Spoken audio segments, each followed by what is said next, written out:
5개 함께 하겠습니다. 붓다의 경 25쪽 펴주시기 바랍니다. 용서하여 주십시오. 용서하여 주십시오. 용서하여 주십시오. 용서하여 주십시오. 몸으로 지은 너, 입으로 지은 너, 마음으로 지은 너, 네 생각으로 인한 모든 허물이 사라져서 영없이 수명이 장수하고 영이나 음수가 없어지고 좋은 선업의 결과만 생겨서 이러한 이유로 붓다 보배, 감마 보배, 쌍가 보배라는 무비한 세 가지 보배와 오늘 스님께 지극한 마음으로 선모한 것만을 없애고 종용을 다하여 합대로 베푸고 예배를 올립니다.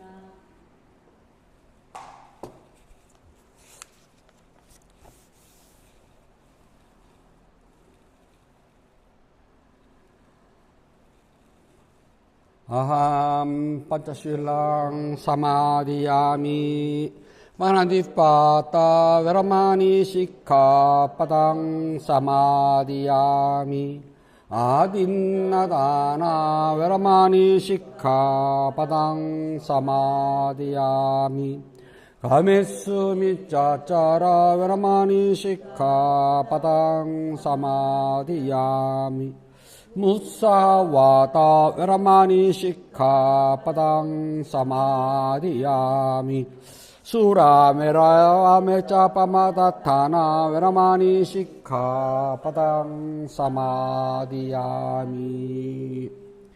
8월 2일 첫째 주 일요 본문을 시작하겠습니다.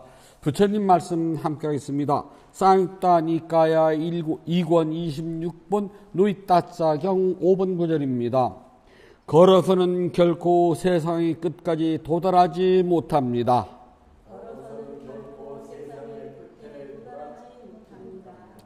세상의 끝에 도달하지 않고서는 괴로움에서 벗어남도 없습니다.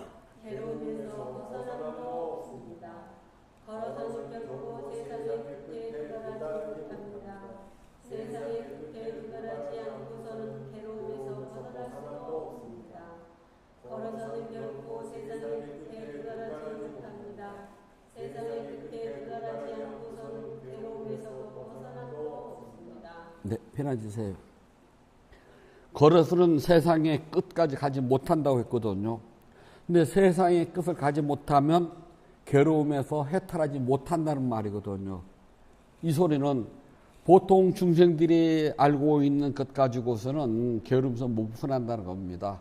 괴로움에서부터 벗어날, 즉 해탈, 깨달음, 닛반의 성취는 오직 그것밖에 없답니다. 깨달음이 있어야지만 괴로움에서 벗어나지 보통 평범한 일상생활에서는 벗어날 수가 없다는 말이 필요한 거랍니다. 한문에 탱요라는 말이 있습니다. 아주 중요한 것을 탱요라 그래요. 그래서 탱은 버틴다는 소리, 즉 버팀목, 기둥을 말하거든요. 요는 중요한 허리랍니다. 그래서 우리의 이 허리, 이 등뼈 있잖아요. 이걸 탱요라 그래요. 몸을 받치는 건 이 척추 허리뼈거든요. 근데 이 허리뼈, 등뼈, 뭐 똑같은 말이네. 이게 부러지면은 서 있을 수가 없어요. 앉지도 못해. 누워서만 지내야 되잖아요. 그래서 우리가 앉아있듯, 서있듯 지탱이 주는 아주 중요한 것을 탱요라고 그래요. 중요한 것을 잘 받쳐준다. 그래서 집에 탱요는 가장이래요.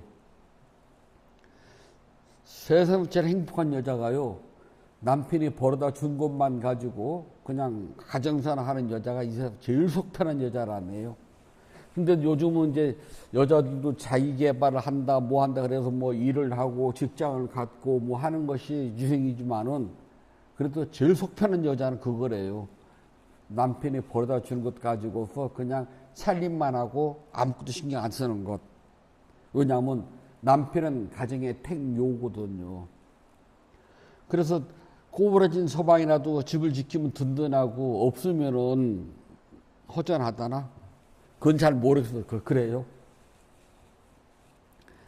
그래서 이 말뜻은 세상에서 내가 누군가를 지지하고 또는 후원하고 응원한다는 뜻으로 쓴답니다. 그러니까 자녀들은 부모가 탱요예요. 왜냐하면 세상 모든 부모는 자기 자식들을 대해서 후원하고 지지하고 아낌없이 뭐 해주고 싶어요. 손에 쥔 게 없으니까 못 해주지. 손에 쥔 것만 있으면은 내 맨주먹을 다 풀어 내 보이더라도 다 주고 싶은 게 부모의 마음이잖아요. 그래서 부모는 자녀들의 택요라고 그런답니다. 또 그런가 하면은 사업을 하는 사람들한테는 끊임없이 돈을 대주는 물주가 택요입니다. 그건 좀 힘드네요. 아니면 든든한 뒷배경이 되어가지고서 뭐가 있을 때마다 알아가지고서 척척 해결해주는 이른바 백이라고 한답니다. 있으면 좋대요. 그래서 택요를 잘못 이해를 하게 되면 어둠의 거리가 된답니다. 그냥 뒤에서 이권이나 챙기고 주거니 받거니 뭐 돈 주면은 돈 받고 그거 가지고 뭐 문제 해결해주는 그런 부정부패가 되는 뜻도 또 들어가 있어요. 하지만 원래는 그게 좋은 뜻이랍니다.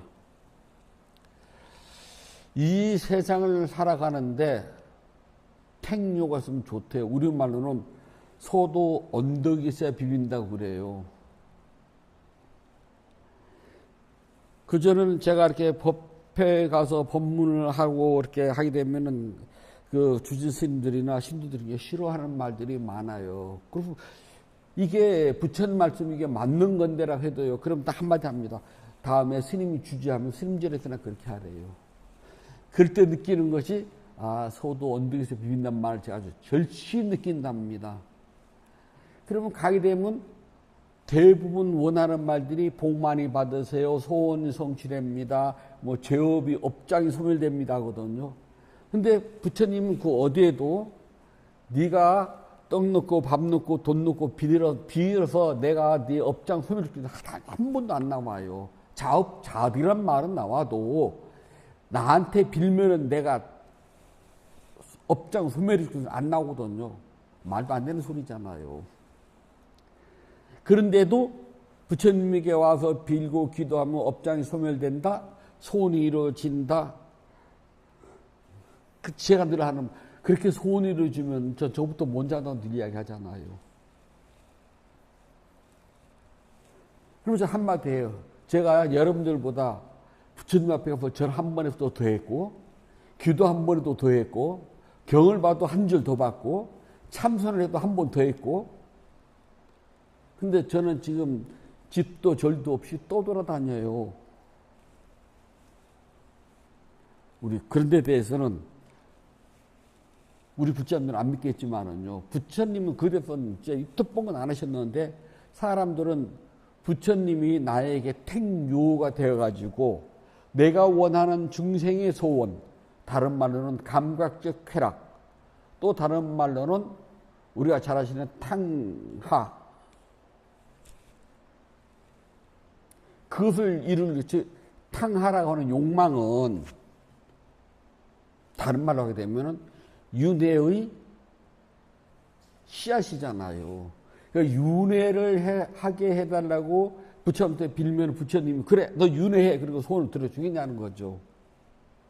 그렇지가 않거든요. 부처님은 이 고달픈 중생세계에서 벗어나려면 욕망을 완전히 제거하고, 욕망의 제거 다른 말로는 깨달음. 우리가 깨달음 그러면 사람들이 굉장히 뭐 고차원 좀 희한하게 생각하거든요. 뭐 하늘을 날아다니고 아지랑이 따다가 라면 삶아 먹거나 뭐 비빔국수에 먹고 안개를 탁 헤치고 나가면서 사람의 앞날을 척 쳐다보고 뭐 서서 구말리에 앉으면 그런 게 아니거든요. 근데 마치 깨달음은 어떻게 희한한 아주 특별한 것을 하는데 그것이 아니라 욕망에서부터 화냄에서부터 어리석음으로부터 완전히 벗어난 걸 우리가 깨달음, 니빠나라고 하잖아요. 자, 그런 건 없다니까요. 그래서 부처님이 우리에게 든든한 후원자가 되신다 합니다. 그것은 어떤 후원자냐? 깨달음으로 가는 법을 가르쳐주는 후원자이지, 세상의 모든 욕망을 다 이루어주고 감각적 쾌락을 따라서 이루어지게 해주는 그런 지지자 후원자는 아니거든요. 하지만 이 세상을 살아가는 데는 정말 나의 후원자, 지지자가 필요해요. 저도 후원자가, 지지자가 필요하다니까요. 그래도 예량사 불자님들이 저의 후원자이고 저의 지지자고 저의 택요잖아요. 있으면은 후원자, 지지자가 있으면 있잖아요. 무슨 일을 해도 좀 든든하고 안심이 돼요. 근데 요즘은 이런 것을 영어로 멘토라고 한다네요. 멘토 있으면 좋아요. 든든하고. 멘토는 그동안 자기가 살아가면서 쌓아온 지식, 능력 또는 여러 그 인연들 이런 것을 바탕으로 해가지고 나를 내가 후원해 주고 싶은 그 사람한테 내가 살아가면서 경험했던 그런 경험담이나 지식이나 또는 내가 이 사회에서 맺었던 여러 인연들을 연결해 시켜주는 역할을 하는 것이 멘토, 한문으로는 택요거든요. 그래서 좋은 멘토, 좋은 택요가 있다는 것은 이 세상을 살아가는데 소원은 날 일이 없어요. 이익만 있죠. 그래서 저도 어디 가서 법문하면은 주시되면 하라고. 근데 하면서도 이건 아닌데. 에이고 내가 접신물도 코를 박고 살지. 그러니까 아닌 거를 계속 말할 수는 없잖아요. 그래서 저는 그 스님한테 그래. 그렇게 길어서 모든 게 다 이루어진다면 뭐하러 구질구질할 때 신도들한테 불사 동참하라고 뭐 애원을 하냐. 존심상하게. 스님이 기도를 해가지고 한 방에 딱 끝내지. 또 그 말 듣기 싫거든요. 분명 신도들한테는 기도하면은 소원이 이루어져요라고 했잖아요. 그럼 이제 주지스님이 이 말해요. 나는 내가 기도를 보고 신도들이 불사에 동참하길 바란다고. 그래서 이 불사가 끝날 때는 원만하게. 그거 오래 꼴랑요. 그래서 이제 불자들에게는 가장 좋은 멘토, 불자들에게 최상의 택요, 정말 중심이 돼서 흔들리지 않고 어떤 일이 있더라도 나에 대한 적극적인 후원자이고 지지자가 돼줄 사람, 스님이랍니다. 그래서 이 스님들 가운데서 다 스님이 아니라 저분은 나의 스승이야, 즉 나의 멘토야, 나의 택요야를 아짜리야라고 그래요. 한문으로는 아사리라고 그런답니다. 그래, 아우, 이렇게 아사리판이야 그러잖아요. 전부 다 제잘난 척 하고 있는데 가면 다 아사리판이라 그러잖아요. 여기서 나온 말이랍니다. 다 선생님들이란 소리예요. 아사리, 아짜리야, 선생님. 이해됩니까? 야, 거기 가봤더니 어때? 동창회에서 뭐 가봤더니 뭐 모임이라서 가봤더니 다 아사리판이야, 그게 아사리판. 그 아사리판. 다 선생이고 다 잘났다고 윽쓱윽쓱 되는 걸 말한답니다. 아짜리야. 또는 줄여서는 싸따라고 또 해요. 다 스승님, 선생님 그 소리예요. 스님이라는 말은 있잖아요. 스승님에서 나온 말입니다. 중국에서는 스님 보고 싸브라 그러잖아요. 스승님.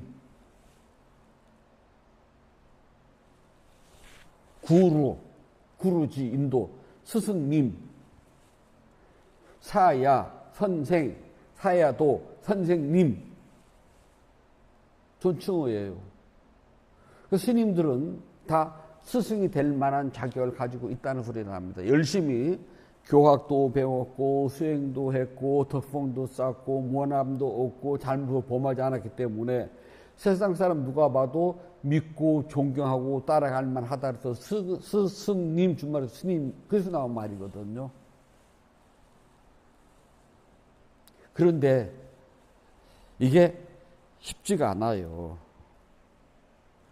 불자들이 가장 소중한 스승은 누구냐면 내가 수행을 할 때 내 옆에서 수행을 바르게 지도해 줄 수 있는 분, 그리고 내가 부처님 말씀에 대해서 이해가 잘 안 되거나 의심이 갈 때 그 나를 부처님 말씀을 잘 이해를 시켜주고 내가 잘못 가지 않도록 바르게 설명해 줄 수 있는 분, 두 분의 스승인데요. 그 두 사람 다 아짜리라고 해서 둘 다 갖추면 최고예요. 하지만 하나라도 갖춰야 된답니다.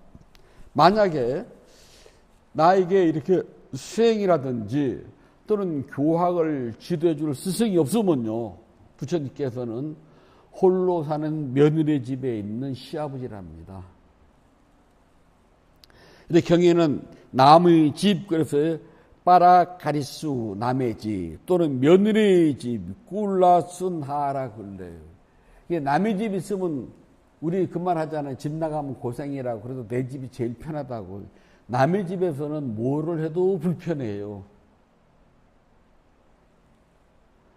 더더군다나 생판 모르는 남의 집을 소개를 받아서 그 집에서 하룻밤을 잘 때는요, 잠자리가 편치를 않아요. 주인은 편히 주무셨으니까 그러지만은 몰라요. 아주 정말 피곤해가지고 막 그냥 잠에 떨어지면 모를까. 제 경험은 그렇게 잠에 떨어지고 선잠 자더라고요. 그러니까 깊은 잠에 팍 하지 않고 뭔가 이렇게 이 신경이 곤두서 있어요. 예전에 이제 저희가 어렸을 때는 절도 구했지만은 가면은 객실이라고 객스님들이 와서 잘 수 있는 방이 꼭 준비되어 있답니다. 그래서 이제 객실에 가서 잠을 자요. 근데 남이 절이거든요. 안 편해요. 그래서 객실에서 자고 나면 그 절 원래 계획 하면 3일 동안은 예불 안 나와도 괜찮아요. 밥만 먹어도 되거든요. 먼 길에서 피곤하니까 배려를 해줘요.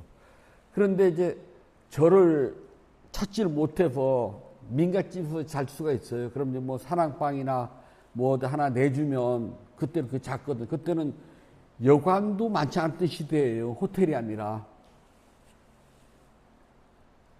그러면 그 집 자체가 불편해요. 또 고맙긴 하지만은 여러분들이 고향 가서 친정 어머니가 계시면 그 집이 편안해요. 근데 친정 어머니가 돌아가시고 친정 오라버니가 계시면 불편하다고 그러잖아요. 하물며 친척 집은요. 이모네 집을 가든 숙모네 집을 가든 당숙집을 가든 불편해요. 그래서 남의 집은 불편하답니다. 며느리 혼자 사는 집, 아들도 없어요. 죽어서. 그 집에 호랩이 시아버지가 들어가면 세상에 그처럼 불편한 데가 또 어디가 있겠습니까? 그래서 절에 스님이 아무리 많아도 나의 수행을 지도해 줄 스승 아짜리야, 아사리, 또 나에게 법문을 해주고 부처님 경전을 가르쳐 줄 아사리야가 없으면 마치 남의 집에 간 것과 같고 혼자 사는 며느리 집을 찾아간 호래비유와 같답니다. 정말 비유가 정확해요. 세상 곤란하다 홀로 사는 며느리 집을 찾아간 호래비 시아버지처럼 불편한 게 또 어디가 있을까요?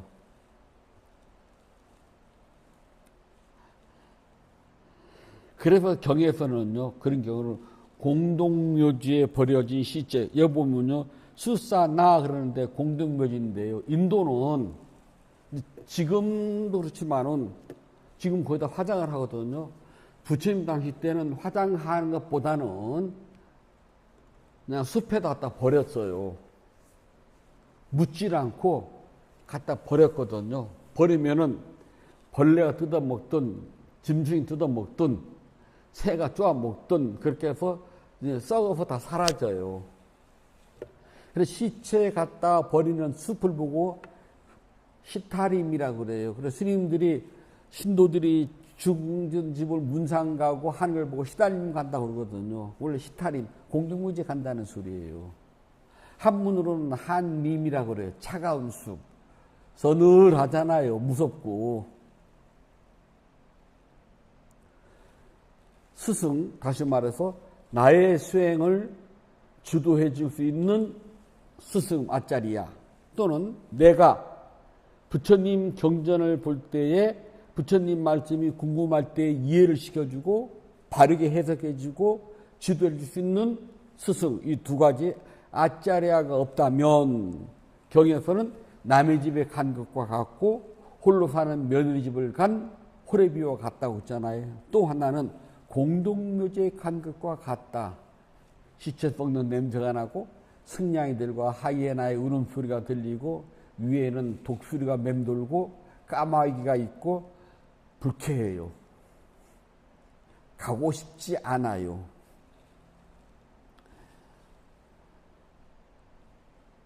공동묘지 좋아하는 사람 없잖아요.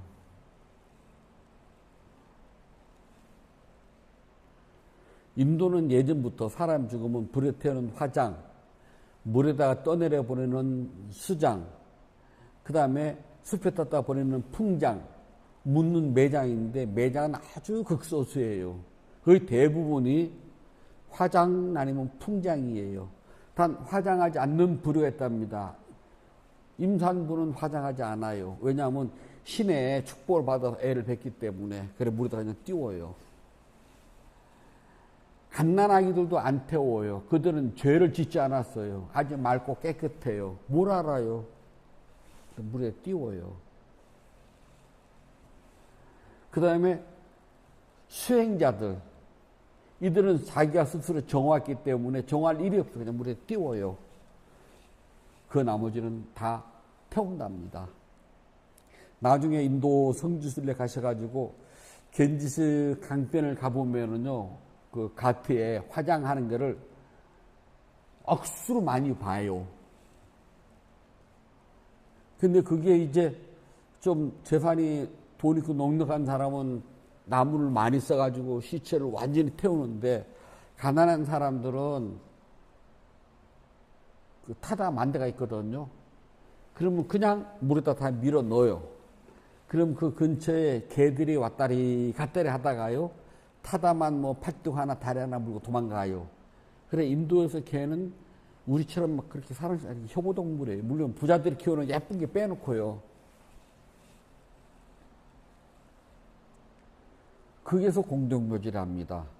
그냥 죽은 시체 갖다 버리는 곳. 열대지방이라서요, 시체를 집에다 못 놔둬요. 죽고 조금만 지나면 썩는 그 진동하거든요. 그래서 바깥에다 놨다가 바로 메고 가서 갖다 버려요. 부처님께서 스승이 없다는 것을 표현을 아주 적나라하셨답니다. 절에 왔는데, 그러니까 스님이야 계시죠. 우리나라는 대부분 사찰의 스님들은 의식을 진행하는 제사장과 같은 존재거든요. 스님은 물론 종교가 있으면 의식을 무시할 수는 없어요. 의식이 중요하긴 해요. 하지만 불교의 기본 태생 자체가요, 의식을 중요시하는 종교가 아니었습니다. 우리는 첫 출발이 깨달음의 성취를 위한, 깨달음의 완성을 위한 수행이었거든요. 그리고 수행을 어떻게 하나, 세임이라 가르치는 것이 부처님 법문, 즉 경이에요. 그래서 저러게 되면은 나의 수행을 바르게 지도해줄 스승과 그 다음에 경전을 바르게 이해시킬 스승, 이 두 스승이 있으면은 남의 집이 아니라 내 집이요, 홀로 사는 며느리 집을 찾아간 호래비가 아니라는 겁니다. 더 나아가서는 공동묘지가 아니래요. 아우 진짜 살벌하다. 절에 갔는데 나 혼자서 왜 부처님한테 절을 하지도 모르고 절이나 꾸벅꾸벅하고 불전 놓고, 그러면 사람들이 불교 신자이고 자기 의무가 끝난 줄 알거든요. 법회 날 와서는 뜻도 모르는 리사이트는 있잖아요. 가수가 혼자 나와서 막 노래를 부르고 진행해 나가요. 리사이트이고요. 콘서트는 가수가 관객들 앞에 대놓고 직접 노래를 들려줘요. 콘서트거든요. 스님은, 콘서트는 관객이 뭐 호응을 해요. 떼창도 하잖아요. 박수도 치고 춤도 같이 추고요. 리사이트는 그게 없어요. 가수 혼자 노래 부르는 거죠. 절에 가면은 스님 혼자서 할 때는 리사이트리요, 불자들이 같이 따라하면 콘서트네. 그게 주잖아요.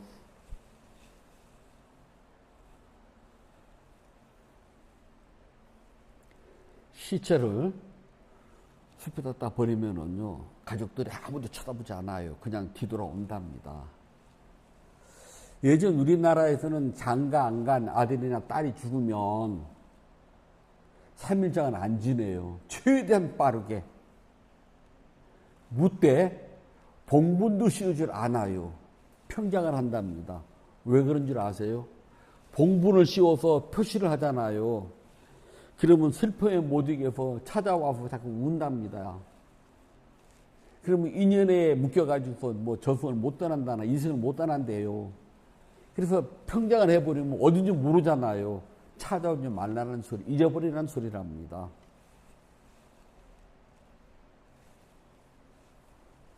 절에 나를 지도해 줄 스승, 선생님, 여기서 말하는 아짜리야 또는 쌌다가 없으면은요, 공동묘지와 같고 남의 집에 간 것 같고 혼자 사는 호레비 며느리 집을 찾아간, 즉 과부 며느리 과부잖아요. 찾아간 호레비와 같답니다. 그래서 이 세상에 제일 가는 축복은 나의 수호행을 점검해줄 스승이 있다는 것이 최고 축복이에요. 세상에 오복, 칠복 그러잖아요. 뭐 자식복, 건강복, 뭐 돈복, 뭐 복 많아요. 근데 불자들에게 최고의 복은 스승복이에요. 뭐라고 말할 때, 야, 전 그러거든, 난 참 복 많아. 그러면 다른 스님들 나도 복 많아 그래요. 저는 속으로는 픽 웃어요. 제가 말하는 복은 스승복이거든요. 은사스님 옆에 있다고 해서 그 복 아니거든요. 나에게 직접적으로 수행을 지도해 줄 수 있는 스승. 그게 전 축복이라고 하거든요. 전 최고의 축복이에요. 복 중에서 최고의 복이랍니다. 최소한 사바세계에 벗어나는 법은 알았어요. 윤회에서부터 완전한 자유, 해방, 해탈, 니bbāna를 성취하는 법은 알았어요. 지금 깨닫지 못했다 하더라도 깨닫는 방법은 알고 있어요. 어떻게 알아요? 또 죽는 순간에 죽음은 갑자기 딱 오지 않는답니다. 보통 죽기 며칠 전에 제가 병을 앓지 않고 무슨 사고, 뭐 차고 부딪힌다거나 뭐 떨어진다거나 그런 것이 아닌 다음에야 병을 앓게 되면 모든 병은 있잖아요. 인간의 한계가 와요. 그래서 몸이 체력이 버틸 만큼 버티다가 더 이상 버티지 못하잖아요. 그러면 이렇게 서서히 오는 게 아닙니다. 제가 지금 보래요. 버틸 만큼 버티다가 뚝 떨어져요. 그 표시가 뭐냐면 밥을 전혀 먹지 못한다. 음식을 섭취를 못한다. 정신이 갑자기 왔다 갔다 오락가락한다. 숨이 막 거칠게 쉰다. 몸에서 열이 났다 떨어졌다를 반복한다. 혈압이 일정하지 않다. 그러면 길어봤자 일주일 이내로 다 가더라고요. 와요. 그런데 의식은 살아있어요. 이렇게 막 꽂아놓잖아요. 그 보면은 혈압이 몰고 왔다 갔다 하잖아요. 그러다가 뚝 떨어지면 삐 하고 가잖아요. 그 전까지는 의식이 있거든요. 우리는 모르지만 죽는 사람, 그 당사자는 조금이라도 의식이 있어요. 그때 어떻게 알아? 그때 알아차리면 해요. 아, 내가 죽는구나. 진짜 본인은 알 거 아니야. 아, 이제 가네. 그때 막 큰아들, 작은아들 생각하고 뭐 해줄 거 뭐, 그 생각을 딱, 아, 이건 망상이야. 망상하고 알아차려서 망상. 그 생각이 날 때마다 망상 그렇게. 또는 죽는 게 그렇게 힘드냐? 힘듦 할 수도 있어요. 또는 그 순간 조금이라도 호흡을 알아차려서 일어나는 사람이 할 수도 있어요. 또는 몸이 너무 아파요. 죽는 것도 힘들었는데 이렇게 아프대. 아픔 할 수도 있잖아요. 그 순간 알아차림으로 어떻게 알아요? 깨달음을 성취할지. 그건 아무도 몰라요. 근데 경에는 아주 잘 나와 있답니다. 온몸에 종기가 났어요. 앉지도 걷지도 서지도 못해요. 옆에 다른 사람이 해주지 않으면 어찌할 수가 없어요. 그래 병원하는 스님도 나중에 지쳐가지고 안 돌아봐요. 어느 날 부처님 돌아보니까 온몸이 그냥 피고름에 쌓여 있어요. 끙끙 앓고 있습니다. 부처님이 물을 데펴가지고 그냥 안 떨어지니까 적셔가지고 피고름 묻은 그 옷 가사를 참 들었네요. 그걸 보고 있던 다른 비구들이 막 쫓아옵니다. 부처님 저희가 하겠습니다. 그래서 부처님이 암살 거 계속 다시 도와주고요. 그걸 다 뜯고 깨끗이 씻기고 새로 옷을 입혀줬어요. 정신이 좀 돌아왔어요. 부처님 제가 오래 가지 못할 것 같습니다. 저를 위해서 마지막 법문해 주십시오. 부처님이 법문해 주십니다. 일어나고 사라지는 법, 맘청이는 법에 대해서요. 그 법문을 딱 끝나자마자 비구가 죽어요. 다른 비구들이 묻습니다. 부처님, 저 비구는 죽은 다음에 어디로 갔을까요? 그는 간 곳이 없다. 왜 그렇습니까? 그런 아라한이 되었기 때문에 더 이상 이제 간 곳이 있다는 것은 윤회한다는 소리잖아요. 간 곳이 없다는 소리는 윤회는 안 한다는 소리거든요. 그렇게 아라한이 돼야 될 저 비구는 왜 이 모진 고통을 겪었습니까? 부처님만 아는 특별한 신통력이 있어요. 승명통이라고 그 사람의 과거성을 꿰뚫어 아는 지혜를 승명통이라고 그래요. 부처님만 가지고 있답니다. 저 비구는 전생에 왕실 전용 사냥꾼이었는데 왕이 쇠고기를 워낙 좋아해서 매일 일정량의 쇠고기를 갖다 바쳐야 됐다. 근데 매일매일 잡는 귀찮아가지고 거물을 넣고 한 번에 몽짱 잡아가서 쇠장이 가두고 날아갈까봐 다리를 다 부러뜨렸다. 다리와 날개를. 그래 그 과보로 금생에 사지가 부러지듯 아파서 앉지도 걷지도 서지도 못하고 그 날개와 새가 부러진 그 새들이 막 염증이 생겼을 거 아니에요. 그래서 온몸에 심한 고통을 겪은 것이다.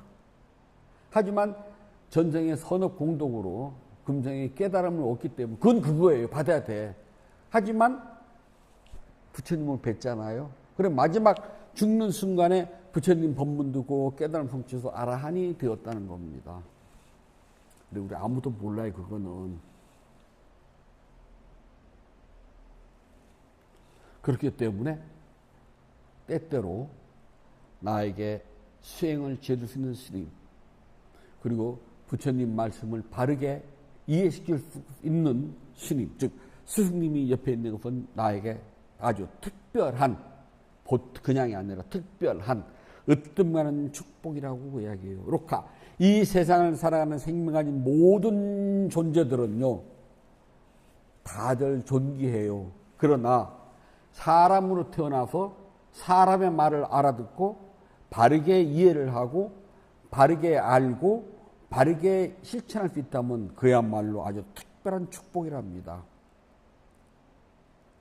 부처님 법을 아는 사람이 세상에서 많지 않아요.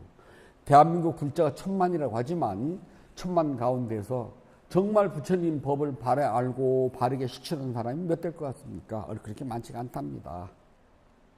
그래서 이 세상에 사람으로 태어난 것도 아주 특별한 축복이지만 부처님 법을 만난 것도 특별한 축복이고 그 가운데 바른 스승을 만나서 바르게 부처님 법을 배워서 바르게 실천할 수가 있다면 아주 특별한 축복이요 복이라고 그런다. 세상에 으뜸가는 복이라고 그런답니다. 이 세상의 모든 것은 원인과 결과, 형성의 법칙이라고 그래요. 원인과 결과에 의해서 생겨났답니다. 쌍카라의 법칙에서 절대 벗어나지 않아요. 원인 없는 결과 없답니다. 그렇기 때문에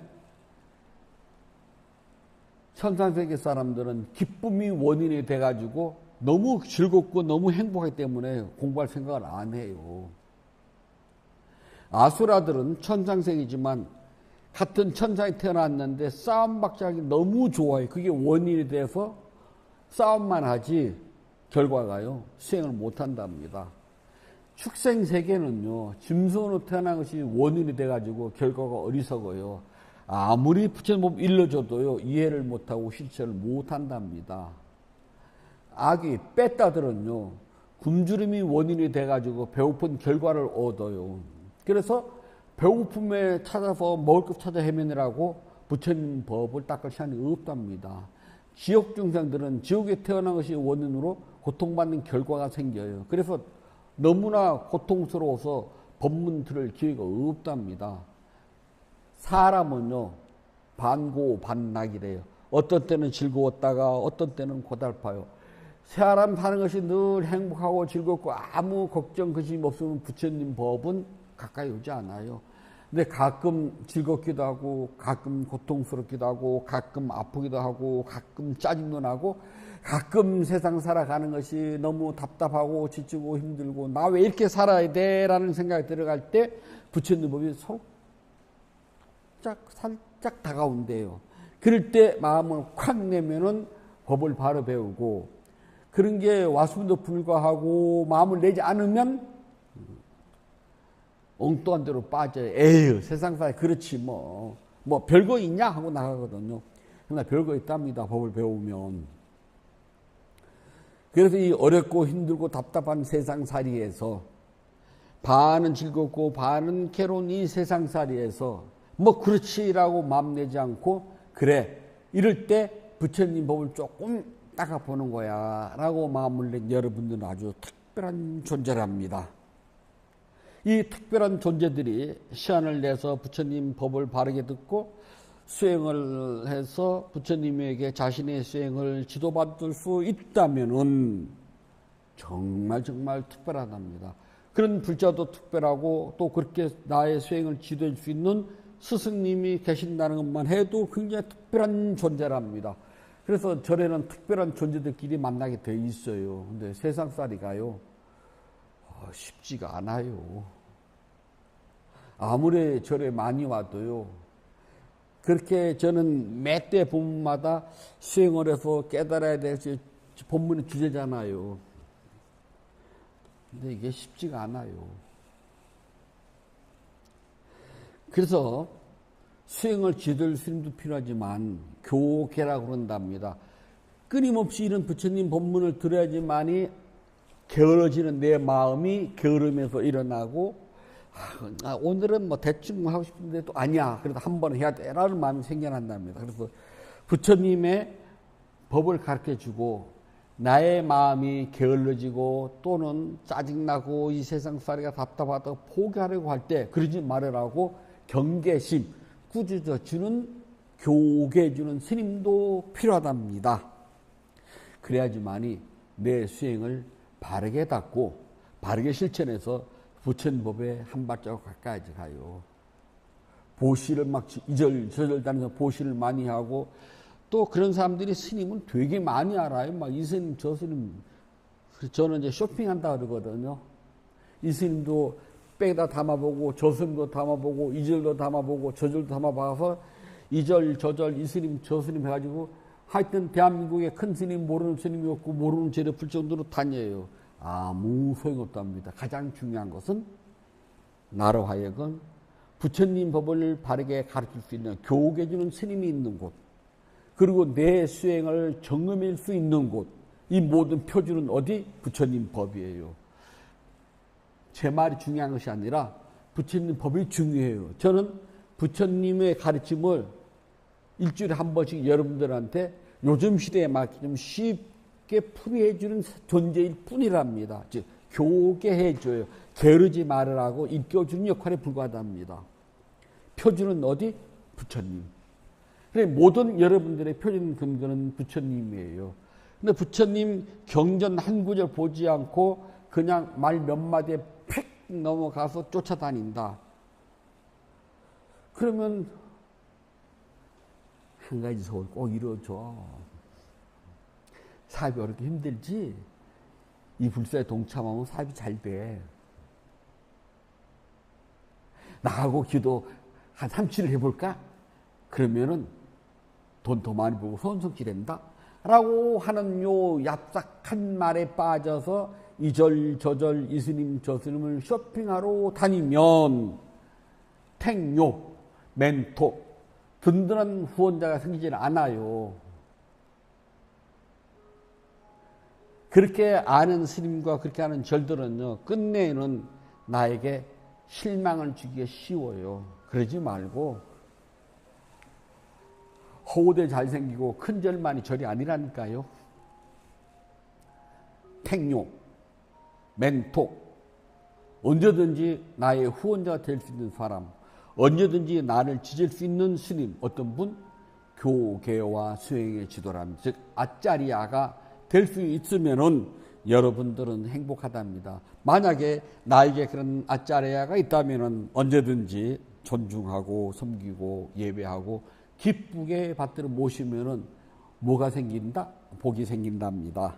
부처님께서 말씀해 주셨습니다. 어떤 복? 깨닫는 복이에요. 쌍따니까야 2권 26번 노히따사경 5번 9절 이어집니다. 그러므로 세상을 알고 슬기롭게 세상 끝에 도달했고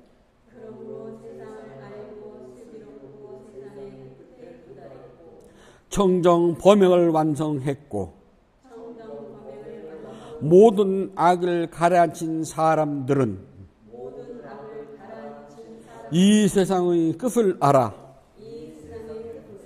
이 세상도 저 세상도 바라지 않네.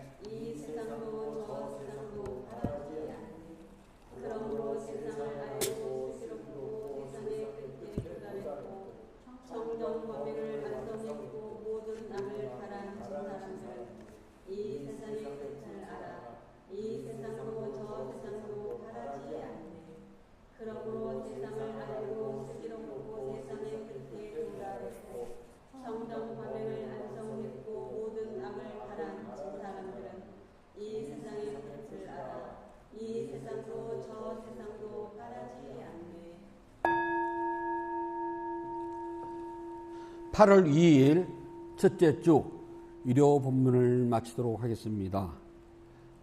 법회 서원하도록 하겠습니다. 붓다의 경 272쪽 펴주시기 바랍니다. 나누는 기쁨으로 자비 발언을 하였고 수행을 위하여 물러나지 않는 서원을 세워야 합니다. 오늘의 수행이 계속 이어지길 서원하노니 제가 회탈하면 곧바로 깨달음에 이르러서 허무한 사바세계의 모든 욕망과 집착이 끊어지다. 제가 만약 다시 태어나 살아는 동안 모든 악을 없애고 바른 마음 깊은 생각 참다운 지우와 청정한 노력이 충만하여 지이다. 단마에 위없는 힘과 제 노력과 실천 중하는 힘으로 어떠한 마장도 제약하지 않기를 기원합니다. 부다와 덕 높신 스승님 그리고 성스런 쌍가의 힘으로 저의 마지막 탄생일지라도 마장이 절대로 접근 않기를 기원하나이다. 모든 선업공덕을 고르게 나누어 가지소서. 사두 사두 사두. 모든 선업공덕을 고르게 나누어 가지소서. 사두 사두 사두. 모든 선업공덕을 고르게 나누어 가지소서. 사두 사두 사두.